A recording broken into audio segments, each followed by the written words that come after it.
राम प्रसाद हैं। अब ये हिंदी है कि संस्कृत? बोर्ड पर कौन भाषा लिखा गया है? हिंदी है। इसमें नहीं कठिनाई है ना।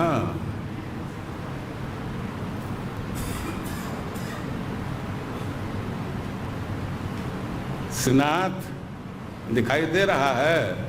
आज तो आवाज भी सुनाई दे रही है। आज तो माइक ठीक है ना।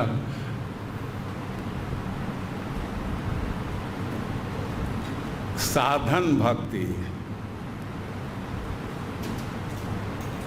कितने लोग इसी परिभाषा बोल सकते हैं? हाथ उठाइए।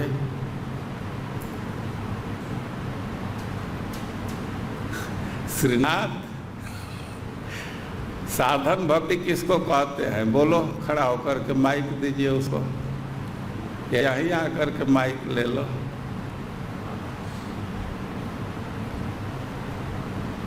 साधन भक्ति के विषय में कुछ भी बोलो। क्या होता है ये? क्या होता है?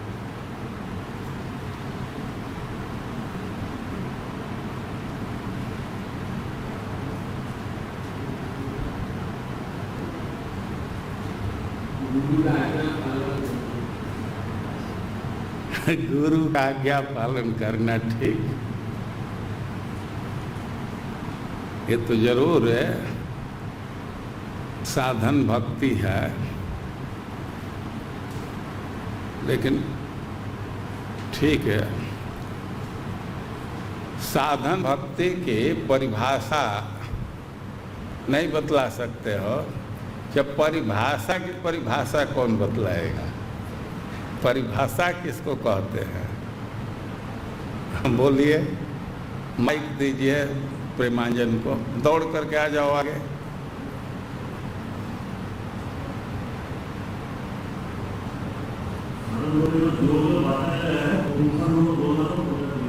हम परिभाषा की परिभाषा पूछ रहे हैं ना।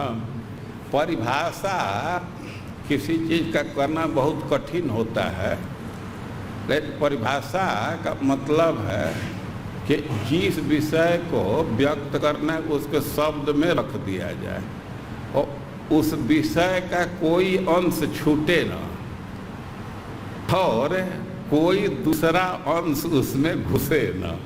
दोनों चीज ध्यान रखना होगा। तो साधन भक्ति की परिभाषा बतलाइए। सब लोग ध्यान से सुनिए। हाँ, तो उसको बंगाली में या हिंदी में बोलिए। बंगाली में बोलिए।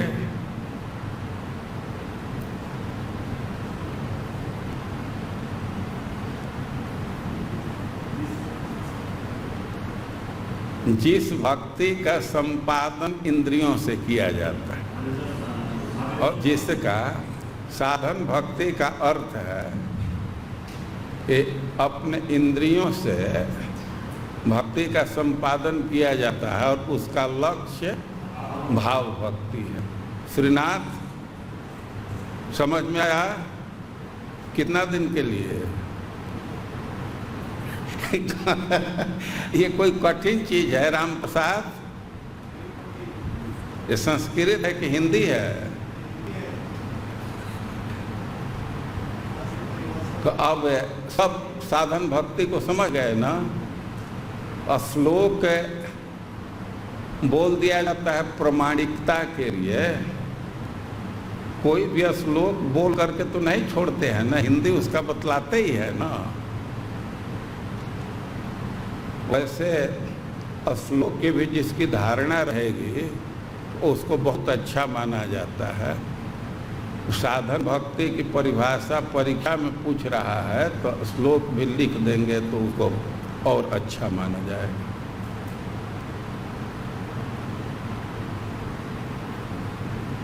जिस भक्ति को इंद्रियों से संपादित किया जाता है और जिसका लक्ष्य भाव भक्ति, तो उसको कहा जाएगा साधन भक्ति। तो साधन भक्ति के दो भाग हैं। क्या इसका रामजीत नाम है? आगे सबसे वैधि भक्ति और रागानुगा। तो वैधि भक्ति की परिभाषा बोलिए गौरव। यही सब प्रश्न आएगा परीक्षा में, कोई दूसरा प्रश्न नहीं आएगा।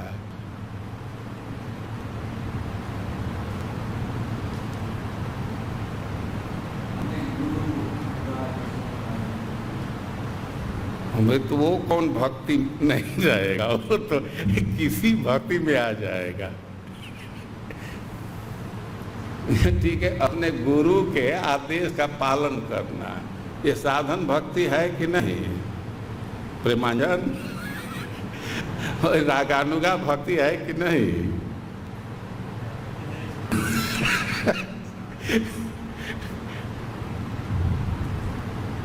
दूसरे भक्ति में यहाँ पढ़ रहे हैं रागानुगा है, तो उसमें गुरु के आज्ञा का पालन नहीं किया जाता है।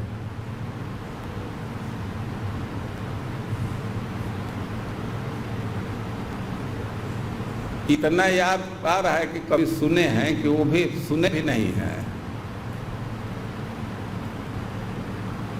कभी वैधि भक्ति की परिभाषा पर चर्चा हुई है?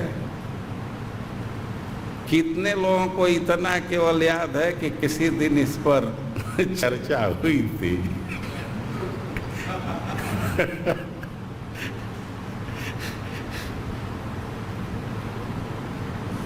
जय निताई, वैधि भक्ति किसको कहते हैं?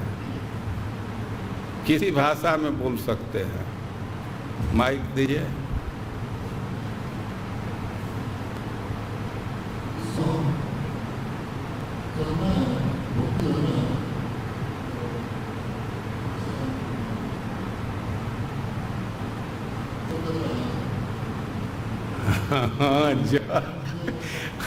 किस भक्ति में जप नहीं किया जाता है?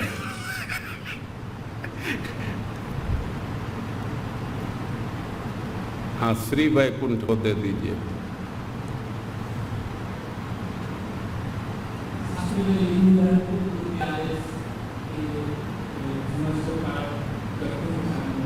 हाँ, ठीक है। शास्त्र का आदेश पालन करते हैं, गुरु का आदेश पालन करते हैं, तो वैधि भक्ति है। और ऐसा कोई भक्ति है जिसमें शास्त्र के आदेश का पालन नहीं करते हैं, गुरु के आज्ञा का पालन नहीं करते हैं, वो भक्ति बतलाइए।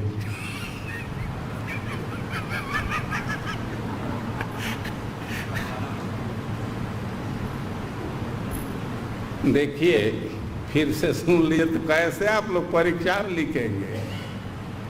अभी राग की प्राप्ति नहीं हुई है, भजन में राग उत्पन्न नहीं हुआ है, और शास्त्र के अनुशासन से ही जिस भक्ति का संपादन करते हैं तो उसको वैधि भक्ति कहते हैं।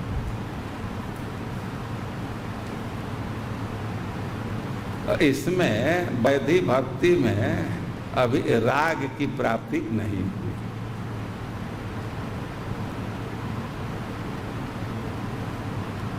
शास्त्र के शासन से ही भक्ति का संपादन करते हैं। किसी को कुछ कठिनाई आ रही है? राम प्रसाद, हिंदी बोल रहा हूं कि संस्कृत? तब बात समझ में आ रही है? कितने दिन के लिए?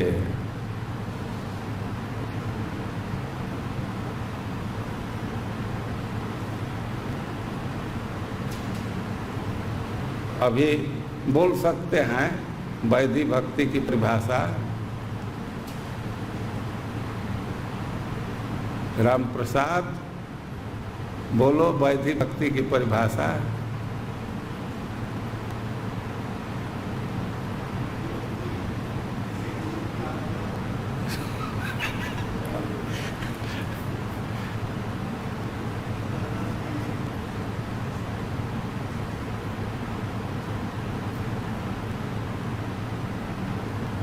झा जी वैदिक भक्ति की परिभाषा बोलिए, माइक दीजिए इनको इस साइड में,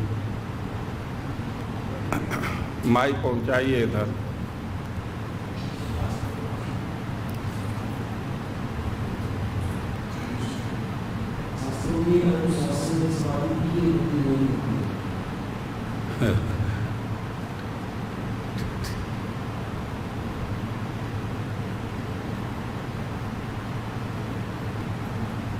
वैदिक भक्ति की परिभाषा दी गई है ना,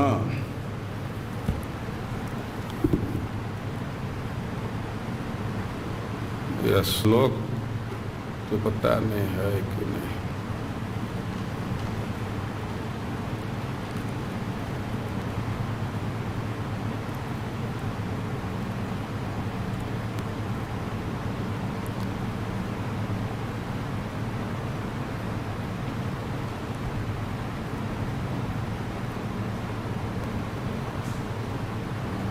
आप लोग पीछे से बोलिए, ओम नमो भगवते वासुदेवाय।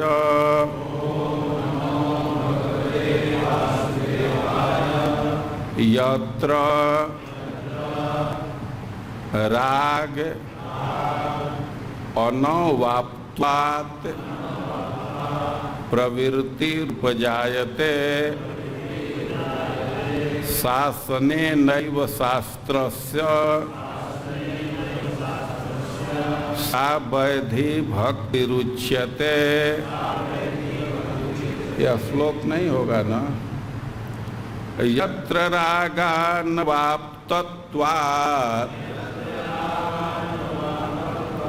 प्रवृत्तिरुपजायते शासने नैव शास्त्रस्य सा वैधि भक्तिरुच्यते।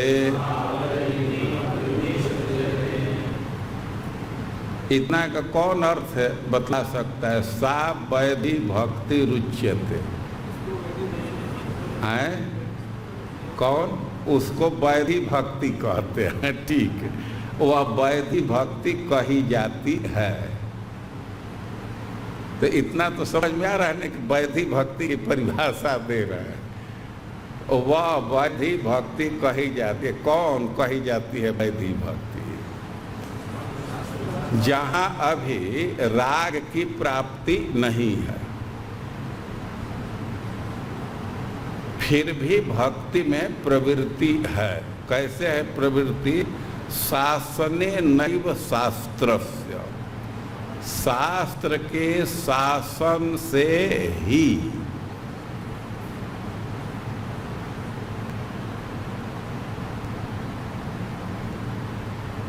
तो मैं संस्कृत इसीलिए बोलता हूँ कि सब अंश को आप लोग ग्रहण कर लीजिए। एक अंश को लिखेंगे तो मार्क्स कम आएगा।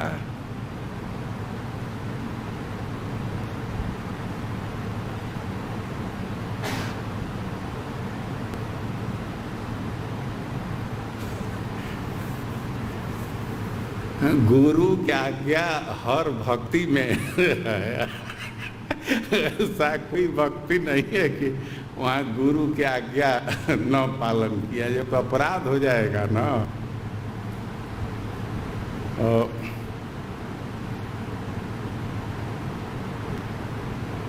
और कौन बोल सकते हैं वैधि भक्ति की परिभाषा? हाथ उठाइए, हाँ उनको दीजिए तो बोलो तो। शास्त्र के शासन से जो भक्ति की जाती है उसको वैधि भक्ति कहते हैं। ठीक है, और इसमें एक अंश और जोड़ देते, अभी राग की प्राप्ति नहीं हुई है, अभी राग की प्राप्ति नहीं है, केवल शास्त्र के शासन से ही भक्ति की जाती है, उसको वैधि भक्ति कहते हैं।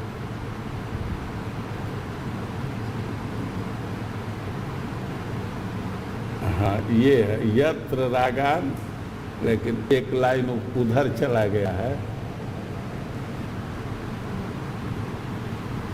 ठीक है, तो अब किसी को कठिनाई है वैदिक भक्ति में, इतना समझ लीजिए कि वैदिक भक्ति की परिभाषा लिखें और इसके साथ और कुछ रहेगा, प्रश्न आएगा तो जनरली मान लीजिए कि 3 नंबर का प्रश्न है, वैदिक भक्ति की परिभाषा लिखे, तो लिखते हैं कि गुरु की आज्ञा से भक्ति करते हैं तो 1 नंबर मिल जाएगा।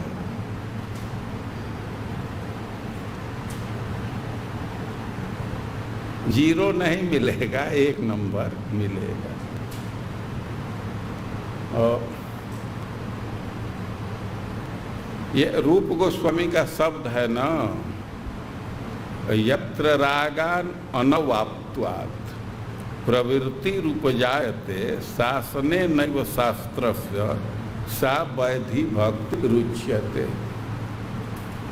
राग उत्पन्न होने पर तो स्वतः प्रवृत्ति हो जाती है भक्ति में,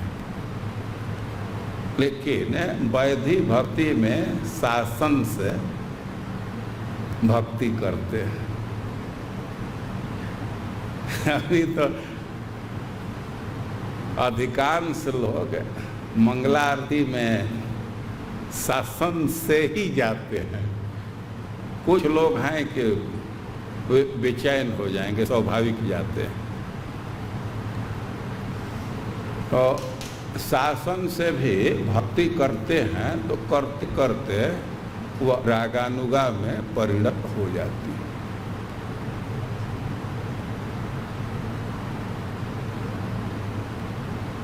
और चार्ट लाइए।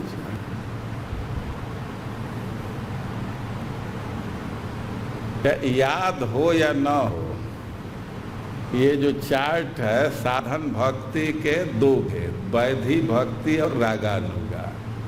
और वैधि के भी कई खंड किए गए हैं, 10 प्रवृत्ति 10 निवृत्ति, 20 एक के साथ हो गया और 44 एक साथ।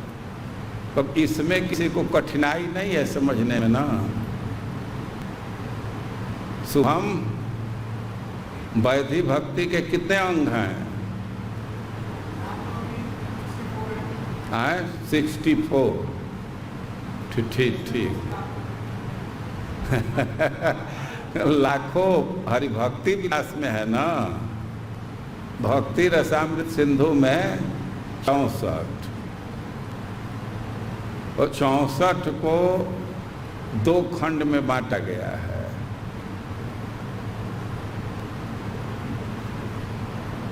चौसठ को 2 खंड में, तो कितना 2 खंड किया गया है। हाँ वो ठीक है, 3 खंड है तो उसको 2 नहीं कर सकते हो। कितना करोगे? 2 करना है तो आए 20 और 44। 54 और 10 मत कीजिएगा। 20 और 44। 20 के विषय में कुछ टिप्पणी की गई कि जो 20 हैं तो उसके विषय में कुछ एक लाइन बोला था, कोई बतला सकता है? हाँ क्या है, बोलिए। ये प्रवेश का द्वार है, 20 भक्ति प्रवेश का द्वार है। मतलब इस भक्ति को जितना अच्छा से करेंगे तो दूसरी भक्ति के मार्ग उतना ही अधिक प्रशस्त होगा। अगर 20 है तो 20 लिखना चाहिए, ये 10 2 खंड क्यों कर दिए? ये कैमरामैन के पीछे क्या नाम पहले बोलो, पीछे दे दीजिए। पीछे क्या नाम है? पहले अपना नाम बतलाओ। विजय। तो ये 20 भक्ति प्रारंभ रूपता, यही गेट रूप है, प्रारंभिक भक्ति है। तो 20 छोड़ना चाहिए, 10 क्यों कर दिए हैं? कुछ अंतर है उसमें?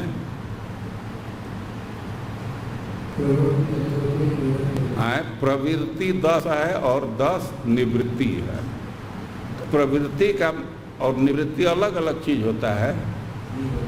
क्या अंतर है प्रवृत्ति और निवृत्ति में? बढ़िया से बोलो कि सबको सुनाई दे।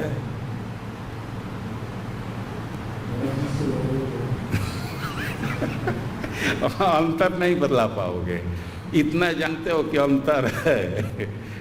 एक प्रवृत्ति है और दूसरा निवृत्ति है।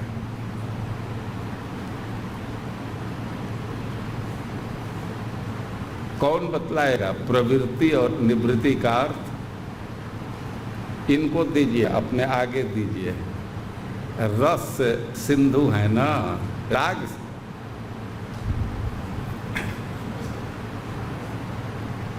प्रवृत्ति का अर्थ समझ रहे हैं? प्रवृत्ति किसको कहते हैं?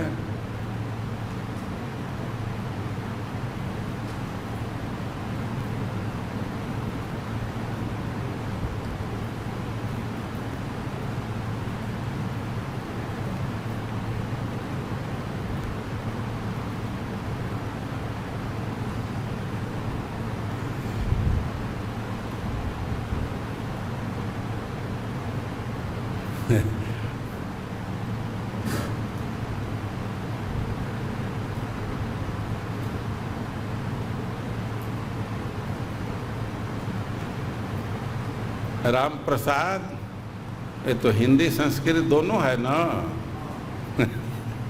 प्रवृत्ति का क्या अर्थ हुआ? माइक उसके यहाँ पहुंचाइए।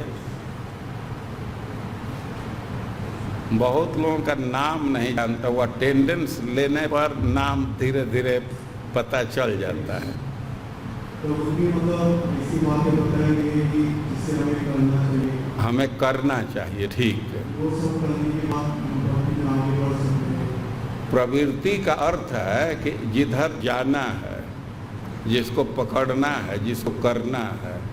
और निवृत्ति का अर्थ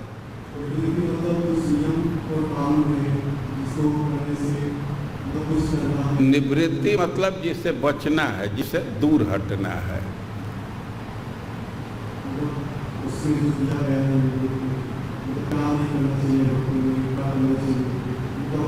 वो हम नहीं पूछ रहे निवृत्ति का मतलब, हम केवल अभी पूछ रहे हैं।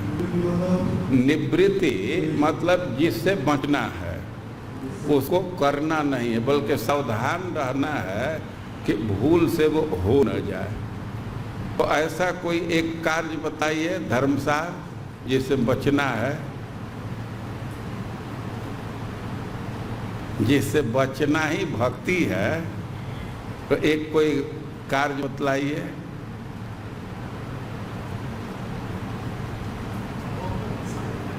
आए अभक्त का संग करना।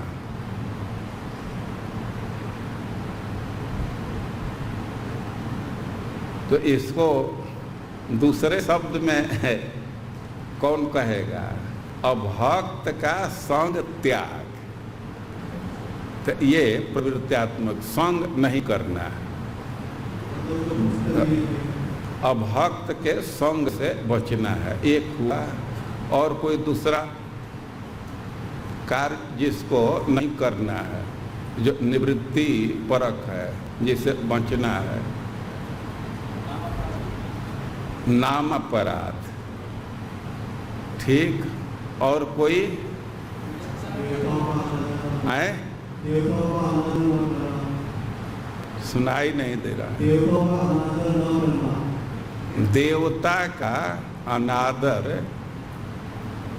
न करना, मतलब अनादर करना चाहिए। देवता का अनादर, इससे बचना है, ठीक। और तो अब एटलीस्ट निवृत्ति का अर्थ समझ गए सब लोग। किसी को कठिनाई है? लोग पूछते हैं कि जो नहीं समझ में आ रहा है तो कब आपसे पूछ सकते हैं। तो हम तो कह रहे हैं कि अभी पूछ लीजिए।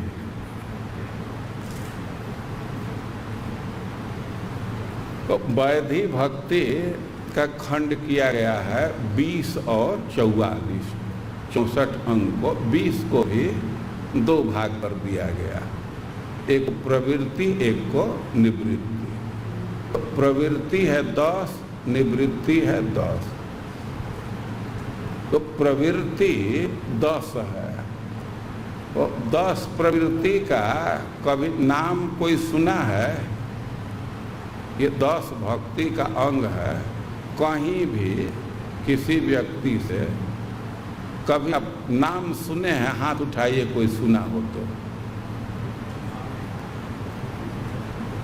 और कितने लोग कभी नहीं सुने हैं 10 प्रवृत्ति का नाम? वो लोग हाथ उठाइए। राम प्रसाद कभी नहीं सुना। अच्छा, एकादशी व्रत करना चाहिए, ये किसी से सुने हैं कि नहीं? राम प्रसाद सुने हैं। तो ग्रंथ पढ़ करके आइए। ग्रंथ पहले से पढ़ करके आना होता है।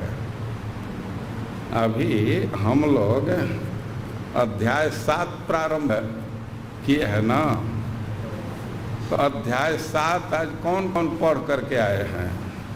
हाथ उठाइए जो पहले से पढ़ करके आए हों। राम प्रसाद जी पढ़ करके आए हैं, और फिर भी एक भी प्रवृत्ति का नाम नहीं सुने आज तक।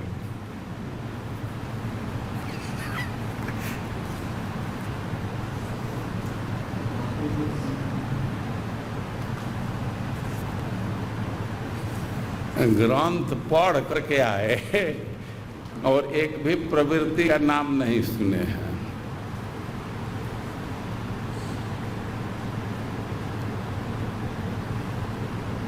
ये कौन व्यक्ति है कि 10 प्रवृत्ति में से 5-6 प्रवृत्ति बता देगा? हाँ बोलिए, प्रेमांजन को माइक दीजिए।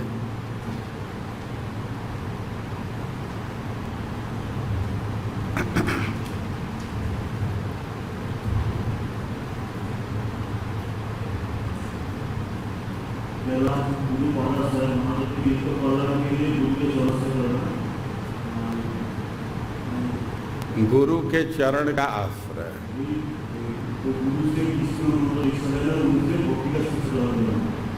गुरु से दीक्षा ले करके भागवत धर्म की शिक्षा लेना। 2,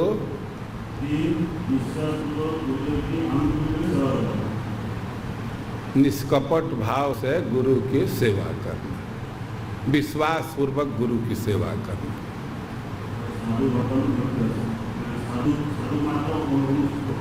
साधु पुरुषों के मार्ग का अनुगमन करना। 4, आए सद्धर्म परीक्षा, अपने कर्तव्य के विषय में, भक्ति के उन्नति के विषय में जिज्ञासा करना, प्रश्न करना। 5 हुआ। और भी कुछ बता सकते हैं?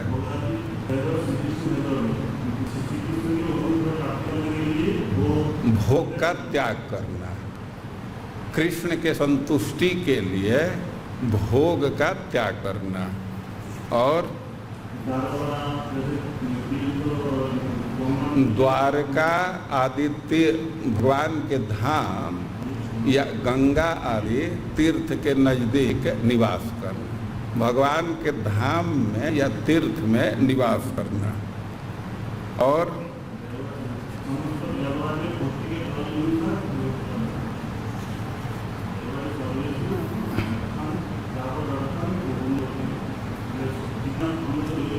जितना आवश्यकता है उतना ही व्यवहार करना। ठीक, 8 हो गया ना, अभी 2 बाकी है।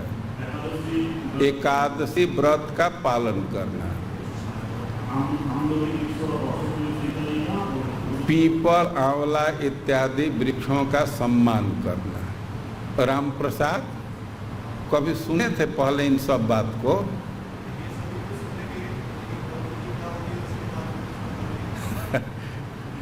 ये सब बात सुने हैं? कहाँ सुने हैं? आए हर कोई बोलता है। अच्छा, क्लास में भी कभी सुने हैं कि अब तक क्लास में नहीं सुने हैं इस बात? ये भक्ति रसामृत सिंधु के क्लास में कभी सुने हैं कि नहीं? आए, बुक पढ़े थे, सुने नहीं है, पढ़े थे। ठीक ठीक।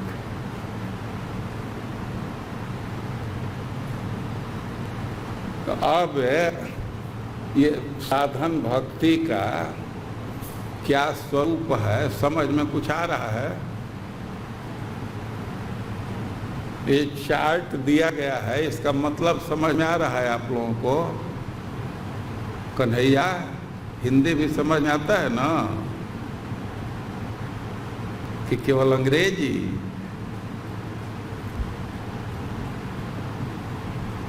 ये चार्ट को समझने में किसी को कुछ कठिनाई आ रही है?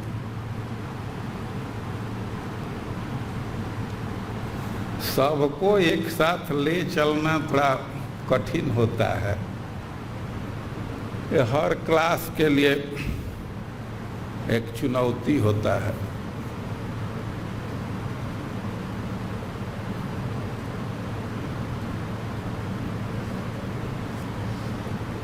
ये जो 10 प्रवृत्ति है,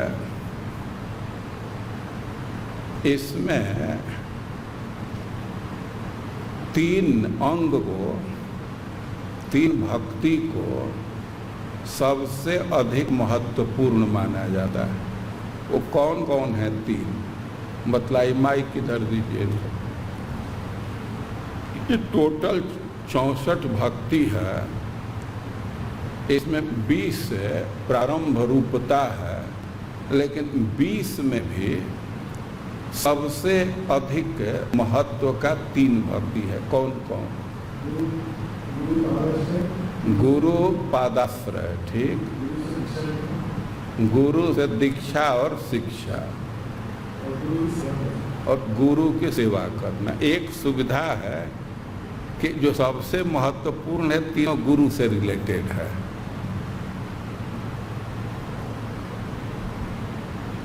कभी कभी एक को ही काट कर 2 लाइन में लिख देते हैं नंबर। वो नंबर 3 पहुंचा देने से नंबर मार्क्स 3 नहीं पहुंचेगा। है कुछ लड़के, 1 गुरु का आश्रय लेना, 2 गुरु से दीक्षा लेना, 3 गुरु से शिक्षा लेना, हो गया। लेकिन ये 2 ही बतलाए।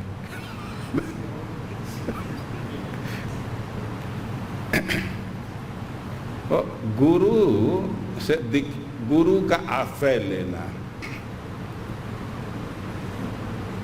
यह जो आश्रय लेने की क्रिया है, गुरु का आश्रय लेना है, तो इसमें कितने व्यक्ति की जरूरत पड़ेगी? वो कन्हैया के बगल में क्या नाम है, लाल शर्ट?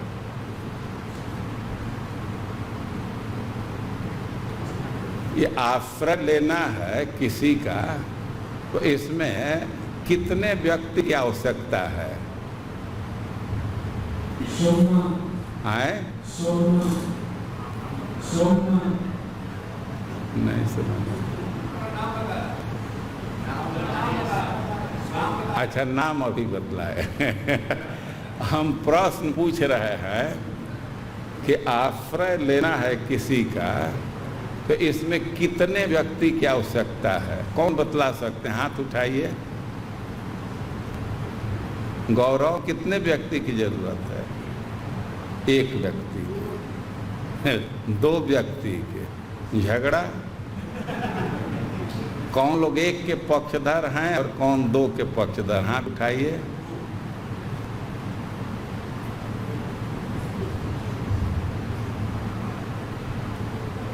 दो और 1 के पक्षधर कौन कौन है? हाथ उठाइए। तो 2 व्यक्ति की जरूरत पड़ेगी। किसकी किसकी? आए? एक जो आश्रय ले रहा है उसका, और एक जिसका आश्रय लिया जा रहा है। मतलब आश्रय लेना है तो एक शिष्य होगा और एक गुरु होगा, एस्पायरिंग डिसाइपल। कठिन पड़ रहा है, आश्रय लेना है तो दो पक्ष चाहिए ना, एक आश्रय लेने वाला और एक जिसका आश्रय लिया जा रहा है। इस बात को कितने लोग समझ गए? कुछ लोग बाकी भी रह गए। कितने लोगों को ये बात नहीं समझ आ रही है? तो दो पक्ष हुआ, एक गुरु है और एक शिष्य है। आश्रय लेने में दो व्यक्ति की जरूरत होगी ना गौरव, कि खुद गुरु बन जाएगा और शिष्य भी है। अब भाई यह समझना है कि गुरु की क्या योग्यता होती है, किसका आश्रय लेना चाहिए। अच्छा, उसको तो थोड़ा देर में देखेंगे। सबसे पहली बात है कि किसको आश्रय लेना चाहिए, शिष्य की क्या योग्यता है। गुरु की योग्यता के विषय में श्रीमद् भागवतम का बहुत प्रसिद्ध श्लोक एक है। कौन श्लोक बोलेंगे जिसमें गुरु की योग्यता का उल्लेख किया गया है? तस्मात् गुरुम प्रपद्येत जिज्ञासु श्रेय उत्तम शाब्दे परे च निष्णात ब्रह्मण्य उपसमाश्रय। राधाचरण श्लोक जानते हैं? पूरा नहीं?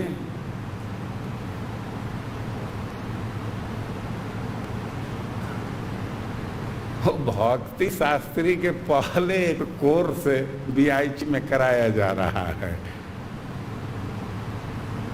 ये समस्या वहाँ आती है कि पढ़ाना थोड़ा कठिन होता है, तो अभी प्री भक्ति शास्त्री कोर्स इंट्रोड्यूस हुआ है। कुछ बैकग्राउंड रहेगा तभी सिद्धांत समझ पाएंगे ना। तो ये श्लोक बहुत लोगों को याद है। तस्मात् गुरुम प्रपद्येत जिज्ञासु श्रेय उत्तम। और मधुआ प्रभु माइक ले लीजिए और इस श्लोक के तस्मात् इस शब्द पर थोड़ा प्रकाश डालिए। तस्मात् गुरुम प्रपद्येत, इसलिए गुरु का आश्रय ले। तो भाई तुरंत प्रश्न हो जाएगा ना कि किस लिए?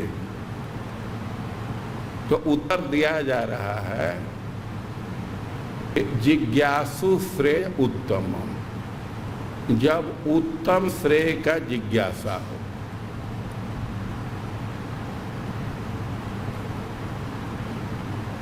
इसमें शिष्य के विषय में कह रहे हैं ना, तस्मात् गुरुम प्रपद्येत, गुरु का आश्रय ले। और वे कौन आश्रय ले? जिज्ञासु श्रेय उत्तम, जिसको उत्तम श्रेय की जिज्ञासा है। और शिष्य की योग्यता है कि कर्मण्यारभमाणानां दुःखहत्यै सुखाय च पश्येत् पाक विपर्यासम मिथुनी चारिणाम लीणाम। सबसे पहले ये संसार के लोग हैं और इनके कर्म के फल को उल्टा देखे। हम तो राम प्रसाद संस्कृत पर रोक लगा रहा है, तो हिंदी भी बोल रहे हैं ना।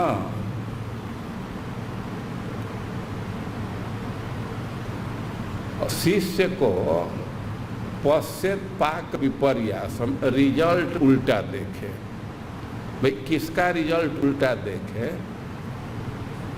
तो कर्मण्यारभमाणानां दुःखहत्यै सुखाय च मिथुनी चारिणाम लीणाम। इस संसार में प्रायः लोग जोड़ी में हैं। सर्वे करेंगे तो अधिकांश लोग जोड़ी में है। यहाँ तो जोड़ी वाला नहीं कोई है, सब अकेले अकेले हैं। लेकिन अधिकांश लोग जोड़ी में है ना, स्त्री और पुरुष। अधिकांश लोग ऐसे ही है ना, और सब काम कर रहे हैं, दोनों मिल करके कर रहे हैं। लेकिन पश्चित पाक विपर्यास मिथुनी चारिणाम निर्णय, रिजल्ट उल्टा देखे। रिजल्ट उल्टा का क्या मतलब है, वो किस लिए कार्य कर रहे हैं। उनका दो उद्देश्य है, दुख हत्या सुखाय च, दुख को समाप्त करने के लिए और सुख को प्राप्त करने के लिए। संसार के लोग इसीलिए कार्य कर रहे हैं न, कर्मण्यारभमाणा नाम। वो कार्य प्रारंभ किए हैं, एक एक से उपक्रम प्रारंभ करते हैं, उद्यम प्रारंभ करते हैं। लेकिन पश्चित पाक विपर्यासम, पाक मतलब रिजल्ट, रिजल्ट उल्टा देखे। प्रयास कर रहे हैं किस लिए, सुख प्राप्त करने के लिए, दुख को हटाने के लिए। लेकिन हो रहा है उल्टा, दुख हट नहीं रहा है, सुख मिल नहीं रहा है। और जो यहाँ की स्थिति है वही स्वर्ग इत्यादि की भी है। व्यक्ति परिश्रम करके धन अर्जित करता है, लेकिन धन से सुख मिल नहीं पाता और वो नष्ट हो जाता है। धन अर्जित करने से सुख की प्राप्ति हो नहीं पाती, उसके तो अर्जन में भी कष्ट है, और मिल गया तो संभाल कर रखने में भी कष्ट होता है। बहुत चिंता होती है कि कैसे इसको रखा जाए कि किसी को पता न चले।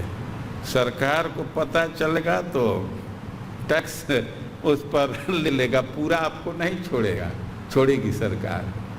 और कहीं चोर को मिल गया तो आपके लिए थोड़ा भी नहीं छोड़ेंगे, सब वे ले लेंगे। और बलि के केवल धन ही नहीं लेंगे, वो जीवन भी समाप्त कर देंगे। तो इसको धन को आत्म मृत्यु ना, अपना मृत्यु ही है। तो संसार की यही स्थिति है।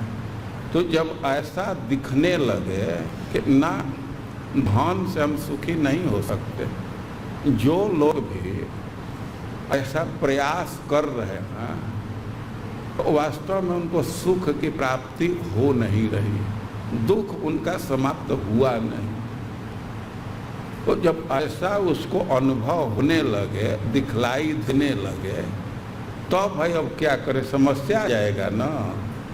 तब तो कोई दूसरा पंथ चुनना होगा, जो ये संसार की जीवन शैली है, इससे कुछ भिन्न रास्ता चुनना हो। तो उसी को कह रहे जिज्ञासु श्रेय उत्तम, जो प्रकृति के गुणों से, संसार के धर्म से ऊपर हो।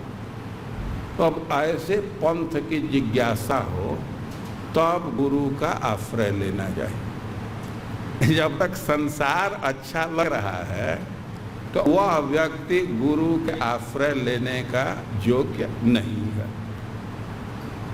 इस बात को मैं स्पष्ट शब्दों में कह रहा हूँ, क्योंकि गुरु की योग्यता पर तो खूब विचार होता है, शिष्य की क्या योग्यता होनी चाहिए और यह भी जानना चाहिए। दोनों बात श्रील प्रभुपाद जी लिखे हैं, और मूलतः इस श्रीमद् भागवतम से लिया गया है। एकादश स्कंद के 3 अध्याय से एक प्रश्न है कि माया को व्यक्ति जो स्थूल धी है, मोटी बुद्धि वाला है, मंदमती है, वो भी आसानी से कैसे पार कर जाएगा।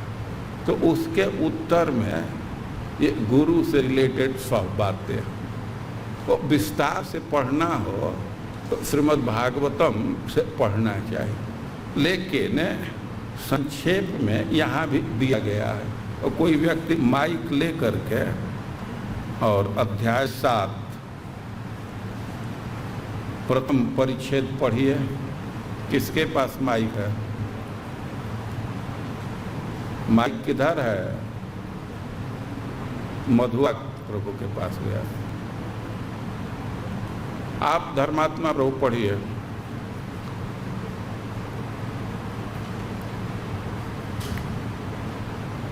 ब्राह्मणी गुरु की शरण में जाना, श्री गुरु पादाश्रय।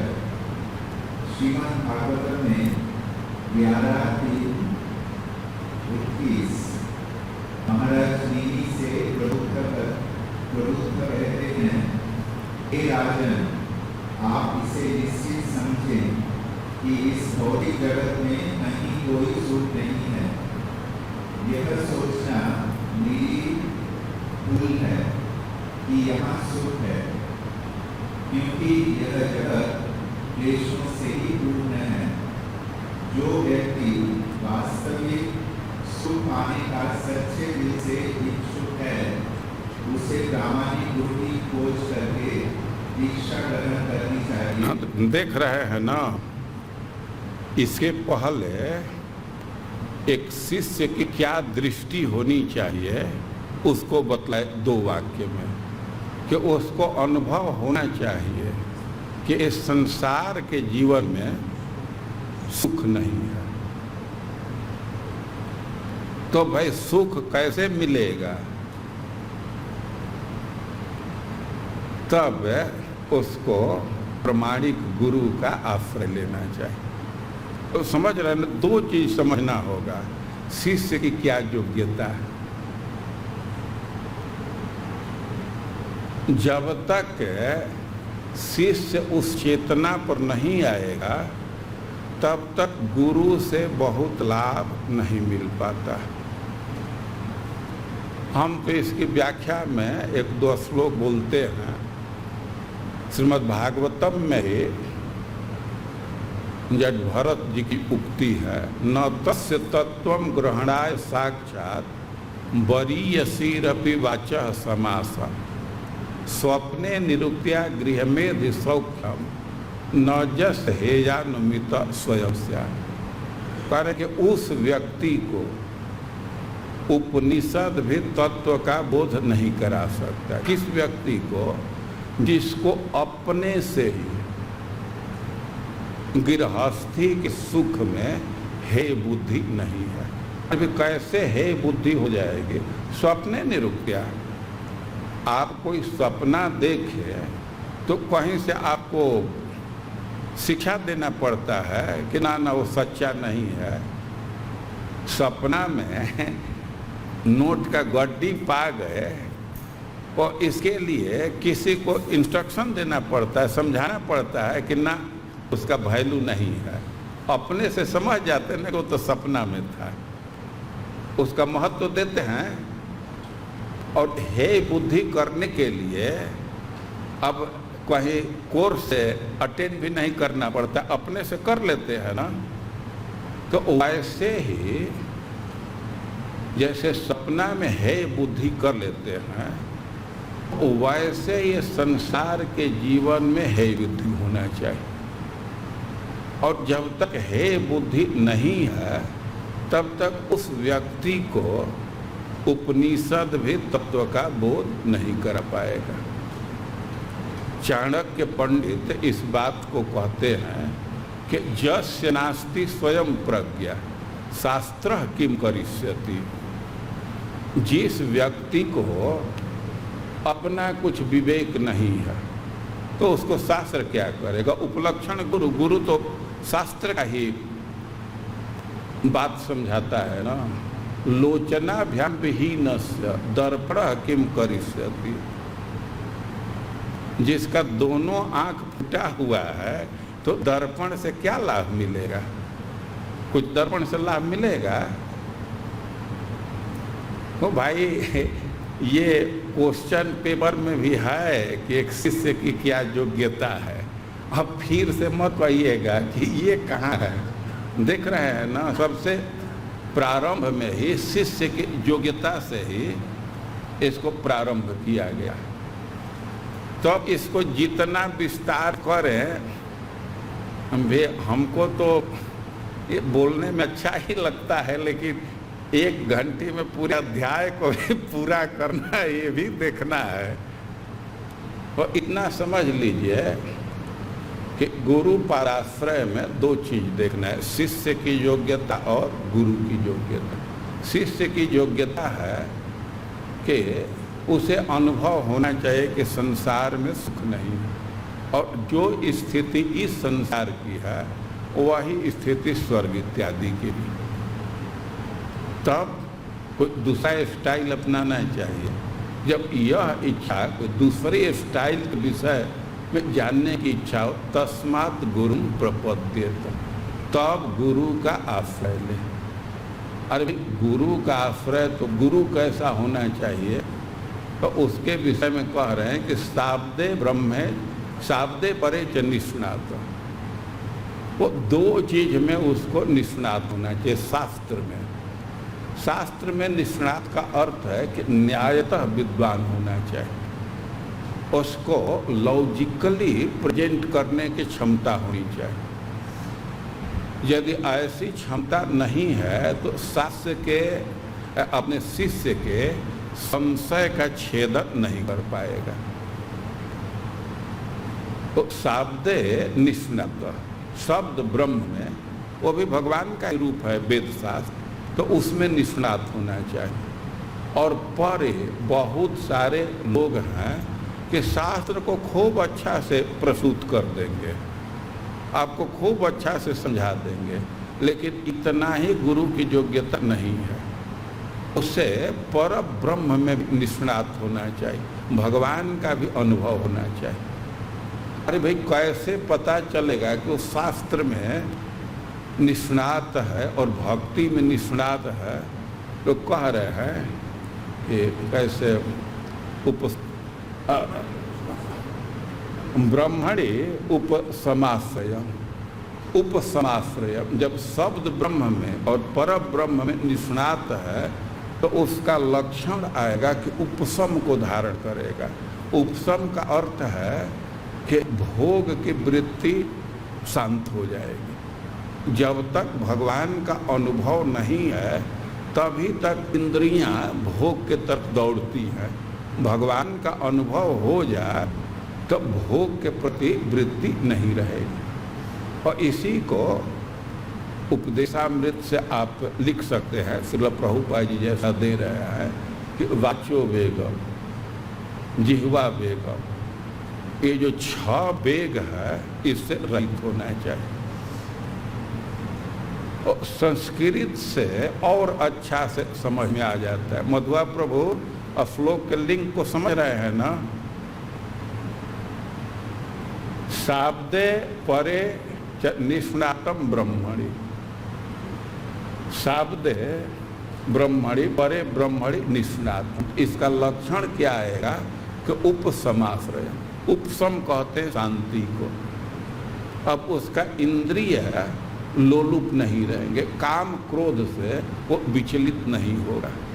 तो यह गुरु की योग्यता है। तो गुरु की योग्यता में 3 चीज कह सकते हैं। उसे शास्त्र का विद्वान होना चाहिए, भक्त होना चाहिए, और काम क्रोध से ऊपर होना चाहिए, इंद्रियों के वेग पर नियंत्रण होना चाहिए। तो क्लियर समझ में आ गया शिष्य की योग्यता और गुरु की योग्यता। तब अब दूसरा आइटम क्या है? अच्छा, इसको श्रील प्रभुपाद जी निषेध मुख से समझा रहे हैं, निगेटिव वे में। तो दूसरा पैराग्राफ है, इसको पढ़िए, इसी का जो पढ़ रहे थे, या जहाँ से पढ़े हैं उसके आगे पूरा पढ़ते चलिए। गुरु की खोज करके दीक्षा ग्रहण करनी चाहिए और उसकी शरण में जाना चाहिए।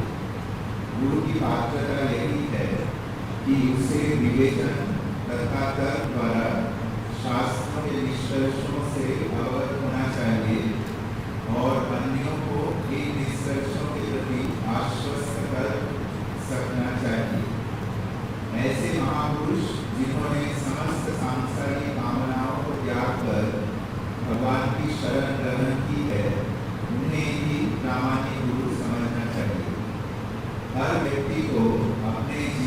उद्देश्य की पूर्ति के लिए ऐसा प्रामाणिक गुरु खोजना चाहिए जिससे वह अपने को आध्यात्मिक आनंद के धरातल पर पहुंचा सके।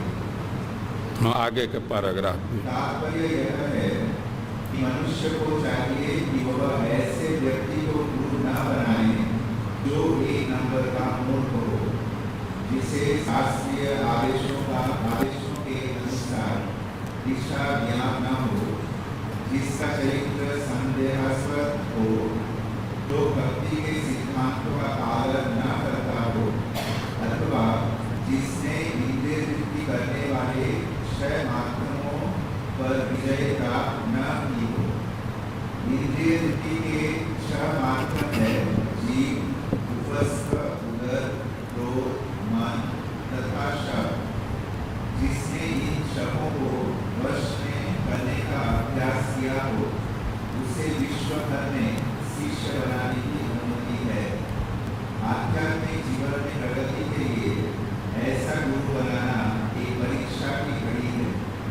प्रामाणिक गुरु की शरण प्राप्त करने वाला भाग्यशाली व्यक्ति बिना किसी संदेह के आध्यात्मिक मोक्ष के मार्ग का प्रतीक बनता है। गुरु के आश्रय का लाभ है। गुरु का आश्रय ले लिए तो बिना बाधा का, बिना प्रयास का मोक्ष के पथ पर अग्रसर होते रहते हैं। लेकिन गुरु की योग्यता है कि शास्त्र में विद्वान होना चाहिए और भक्ति में निष्णात होना चाहिए। इसी को निषेध मुख से श्रील प्रभुपाद जी कह रहे हैं कि मूर्ख व्यक्ति को गुरु नहीं बनाना चाहिए। जिसका चरित्र संदेहास्पद है उसको गुरु नहीं बनाना चाहिए। जिसको शास्त्र के आधार पर दिशा निर्धारण करने की क्षमता नहीं है उसको गुरु नहीं बनाना चाहिए। जिसको इंद्रियों पर नियंत्रण नहीं है उसको गुरु नहीं बनाना चाहिए।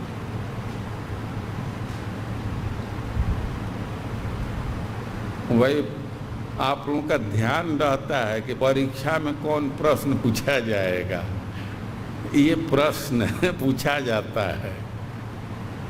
तो किसी को कुछ कठिनाई रह गई। अब चलिए दूसरा माइक दूसरे को दे दीजिए। वही ये गौर भगवान हिंदी पढ़ते हैं, हिंदी पढ़ लेते हैं, पढ़िए तो। ये गुरु का आश्रय ग्रहण करना भक्ति का पहला अंग। दूसरा अंग है गुरु से दीक्षा लेना और उससे उपदेश प्राप्त करना। गुरु से दीक्षा लेना और उससे उपदेश प्राप्त करना।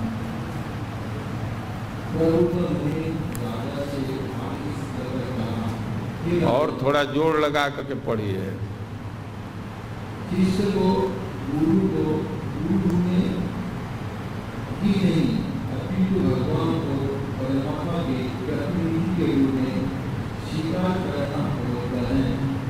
दूसरे शब्दों में शिष्यों को चाहिए कि गुरु को ईश्वर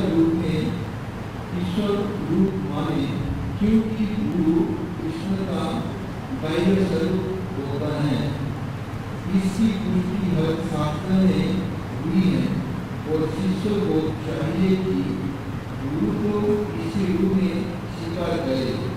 मनुष्य को चाहिए कि वह गुरु से अपन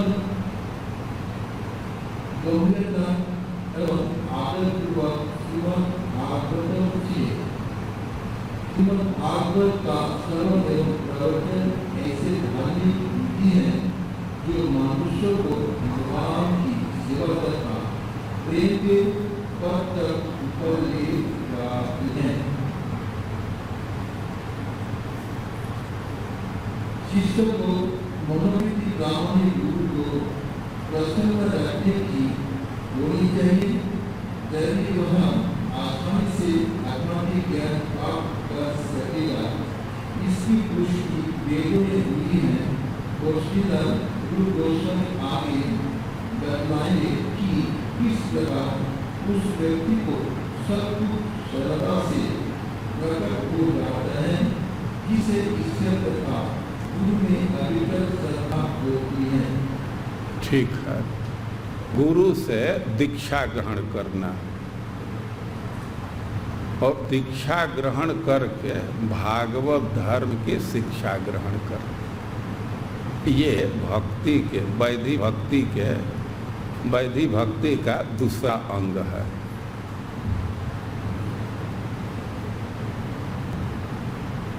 इसके लिए भागवत का श्लोक उद्धृत कर रहे हैं, तत्र भागवतान धर्मान शिक्षेत गुरुआत्म दैवतः।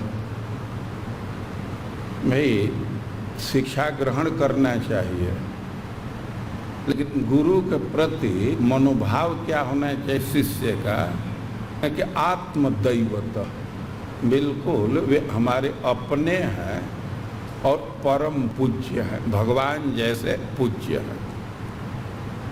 और अमाया अनुवृत्तिया निष्कपट सेवा करके यस्तु से आत्मपदो हरि, गुरु की सेवा करने से, निष्कपट सेवा करने से भगवान प्रसन्न हो जाते हैं। भागवत धर्म की शिक्षा लेनी होती,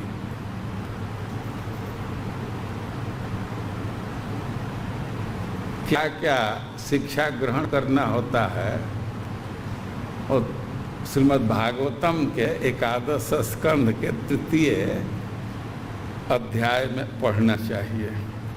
अब आप लोगों को जिज्ञासा हो तो एक दो बात हम उसको बतला देते हैं, बहुत व्याख्या तो नहीं कर पाएंगे। करें कि शिक्षा ग्रहण करना चाहिए, क्या शिक्षा ग्रहण करना चाहिए, तो सबसे पहले अनासक्ति सीखना चाहिए। मनसो संग, अनासक्ति, और साधु में आसक्ति, संसार से अनासक्ति और साधु में, भक्त में आसक्ति, ये सीखना होता है। सर्वतो मनसो संगम आदौ संगम च साधुषी दया मैत्रीम प्रफ्रयम च भूते श्रद्धा यथोचितम। और दूसरे प्राणियों के साथ, दूसरे व्यक्तियों के साथ व्यवहार सीखना होता है। तो भाई क्या व्यवहार है कि जो भक्ति में अभी प्रविष्ट नहीं हुए हैं तो उनके प्रति दया का भाव सीखे, और जो भक्त है उनसे मैत्री सीखे, और जो श्रेष्ठ भक्त है, उन्नत भक्त है, तो उनके प्रति श्रद्धा का भाव विकसित करे, ने उनका आश्रय ग्रहण करे।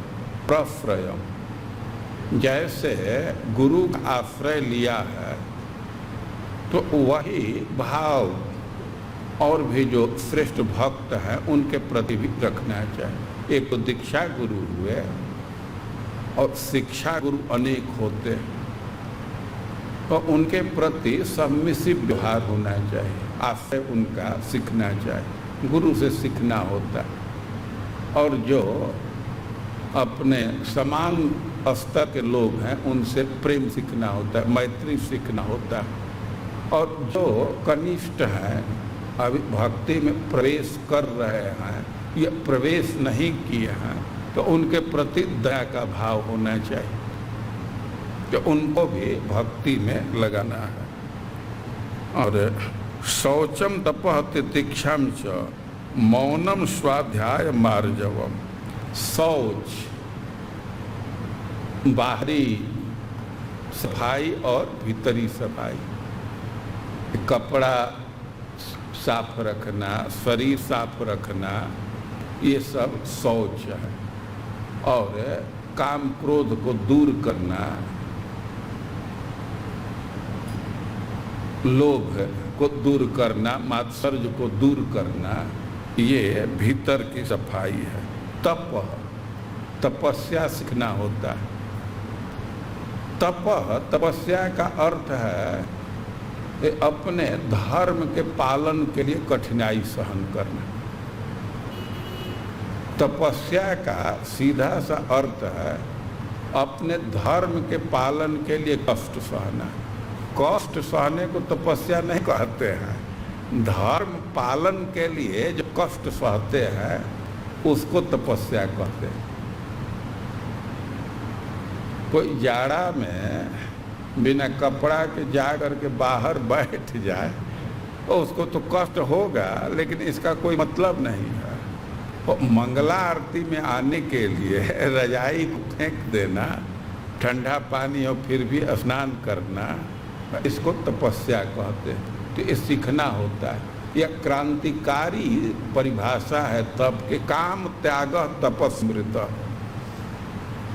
काम का त्याग कर देना, ये सबसे अच्छी तपस्या है। तो तपस्या सीखना होता है। तितिक्षा, तितिक्षा मतलब सहन करने की वृत्ति। कोई कुछ गलती भी कर दिया तो उसको सह लेना चाहिए। तितिक्षा के विषय में पृथ्वी देवी आदर्श है। कोई कुदारी से काट रहा है, खान रहा है, जेसीबी लगा करके कोड़ रहे हैं, लेकिन वो प्रतिकार नहीं करती है। और दीक्षा के बाद ये सीखना होता है तितिक्षा। मौन, मौन का अर्थ है कि फालतू बात नहीं बोलना चाहिए। जितनी आवश्यकता है उतना ही मुख से वाणी निकालना चाहिए। भगवान का नाम बोलना चाहिए। यथार्थ भाषण, फालतू का बात बोलना, इसको प्रजल्प कहते हैं। मौन का अर्थ है कि जितनी आवश्यकता है उतना ही वाणी का विसर्जन करें। स्वाध्याय,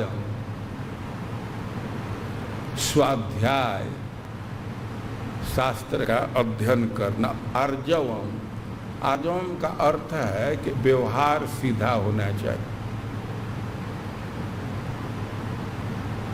जैसा मन में है, हृदय में है, वैसा ही बाहर भी व्यवहार होना चाहिए। इसको आर्जव कहते हैं, सरलता। वाणी और व्यवहार में मेल होना चाहिए। तो ये सब सीखना होता है। ब्रह्मचर्य, ब्रह्मचर्य का ट्रेनिंग लेना होता है। और अहिंसा, किसी को कुछ कष्ट न पहुँचे, इसको अहिंसा कहते हैं। समत्वम द्वंद्व संययो, और शीत घाम है उसमें एक रस रहे, उससे उद्विग्न न हो। तो ये सब सीखना होता है। अब गर्मी का दिन आया, यही इतनी गर्मी हो रही है, ये बोलने से क्या हो जाएगा? उद्विग्न होने से वो ठंडा हो जाएगा। तो ये सब सीखना होता है। बहुत लंबी लिस्ट है, हम तो सब नहीं बोल पाएंगे, नहीं तो अब अलग से बोला जा सकता है। हालांकि ये बहुत महत्वपूर्ण चीज़ है। बहुत लोगों को ध्यान नहीं गया है कि दीक्षा के बाद क्या क्या सीखना होता है। पढ़ना चाहिए। श्रीमद् भागवतम के एकादश स्कंद के 3 अध्याय में ये सब दिया गया है। तो कृष्ण दीक्षा, कृष्ण दीक्षादि शिक्षण, ये दूसरा अंग हुआ। और तीसरा अंग क्या है? कोई एक व्यक्ति पढ़िए, आगे दिया गया है ना, उसको दे दीजिएगा। गोलोक चंद्र या गोकुल चंद्र, हिंदी पढ़ते हो?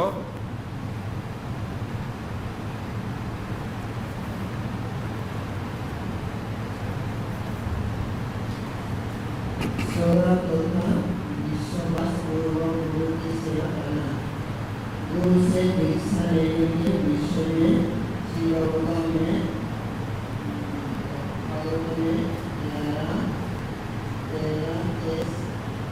भगवान श्री कृष्ण का वचन है, ये लोग गुरु को मेरा प्रतिनिधि नहीं हॉबी को साक्षात मेरा स्वरूप ही मानना चाहिए।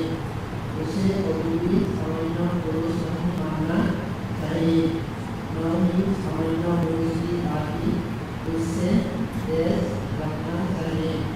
गुरु को सदैव भगवान के प्रतिनिधि के रूप में देखना चाहिए और उसकी सेवा करने से सारी प्रकार की सेवा हो जाती है। तो देखिए, पहले इसके पहले हम लोग पढ़े कृष्ण दीक्षादि शिक्षण, शिक्षा ग्रहण करना होता है। तो गुरु की सेवा करते हैं, गुरु को प्रसन्न करने का प्रयास करते हैं, तो शिक्षा हृदय में टिक जाता है, या गुरु के प्रसन्नता से शास्त्र की बात स्वतः हृदय में प्रकाशित हो जाती है। इसलिए गुरु की सेवा का बहुत महिमा। और सेवा विश्वास पूर्वक करना चाहिए, निष्कपट सेवा। निष्कपट सेवा का मतलब है कि गुरु जी को ध्यान में रह करके गुरु जी की सेवा करनी चाहिए। कभी कभी शिष्य लोग अपना ध्यान रह करके गुरु जी की सेवा करते हैं। थोड़ा गुरु जी की सेवा करेंगे तभी फोटो वोटो आ जाएगा ना, या अपना जस फैलाने के लिए गुरु जी को कार डोनेशन कर देंगे तो थोड़ा फैलेगा नाम ना कि कार दिए। तो निष्कपट सेवा, निष्कपट सेवा का मतलब है कि गुरु जी की जैसी आवश्यकता है उसको ध्यान में रह करके सेवा करना चाहिए, दिखावे के लिए नहीं। और गुरु सेवा ये तीसरी भक्ति है कि विश्वास पूर्वक गुरु की सेवा करना। लेकिन कम से कम न्यूनतम लेवल यह है कि गुरु को कभी भी साधारण मनुष्य न माने। वे भगवान के स्वरूप हैं, तो न मर्त्य बुद्ध्या असूयेत। कम से कम गुरु जी में कभी भी दोष बुद्धि नहीं करना चाहिए, क्योंकि सर्वदेवमयो गुरु की सेवा करेंगे तो सारे देवता की सेवा हो जाती। गुरु जी के अंतर्गत ही सारे देवताओं का निवास है। और विश्वास पूर्वक सेवा करना है। जो श्लोक निर्धारित यहाँ उद्धृत किया गया है तो ये मिनिमम पॉइंट को दिखा रहा है कि कम से कम दोष बुद्धि नहीं करना चाहिए, साधारण मनुष्य नहीं मानना चाहिए, उनको भगवान का ही स्वरूप मानना चाहिए। क्योंकि भगवान अपने से कहे हैं कि हम दो रूप में लोगों को प्रेरित करते हैं, आचार्य चैत्य वपुषा, एक आचार्य के रूप में, गुरु के रूप में और परमात्मा के रूप में। तो जैसे परमात्मा डायरेक्ट हमको चेतना दे रहे हैं, तो परमात्मा जैसे भगवान से अभिन्न है, तो वैसे गुरु भी भगवान से अभिन्न ही है। तो यह चेतना बनी रहनी चाहिए। दीक्षा के पहले जो भी छानबीन करना हो, अब दीक्षा के बाद गुरु जी में कभी दोष बुद्धि नहीं करना चाहिए। कभी भी मनुष्य बुद्धि करके उनमें दोष बुद्धि नहीं करना चाहिए। दोष का अवसर आता है। हमारे गुरु महाराज इसकी व्याख्या में बोलते हैं कि दोष का अवसर आ जाता है। गुरु भी भगवान के स्वरूप है, लेकिन है तो मनुष्य शरीर में ना, तो शरीर के चलते वहाँ भी रोग हो जाता है, या मनुष्य शरीर के हिसाब से अब कोई दोष प्रकट हो सकता है। लेकिन शिष्य का कर्तव्य है कि न मर्द बुद्धिया, ये शरीर के दृष्टि से उसमें दोष बुद्धि ना करे। अरे गुरु जी की भी यह अवस्था हो जाती है, मनुष्य शरीर में है ना, अब वृद्धावस्था आ गई तो इलॉजिकल बात करने लगते हैं। बड़े बड़े जो संत हैं उनके जीवन भी देखा गया है कि वो क्या माने बोल रहे हैं उसका कुछ मतलब नहीं निकलेगा। तो कभी यह बुद्धि नहीं आनी चाहिए क्या तो फालतू का बोल रहे हैं। श्रद्धा कायम रखना चाहिए, ये भगवान के स्वरूप है। अब चूंकि मनुष्य शरीर में है तो मनुष्य शरीर का जो दोष है वो उभरेगा, लेकिन इसके आधार पर कभी दोष बुद्धि नहीं करना है।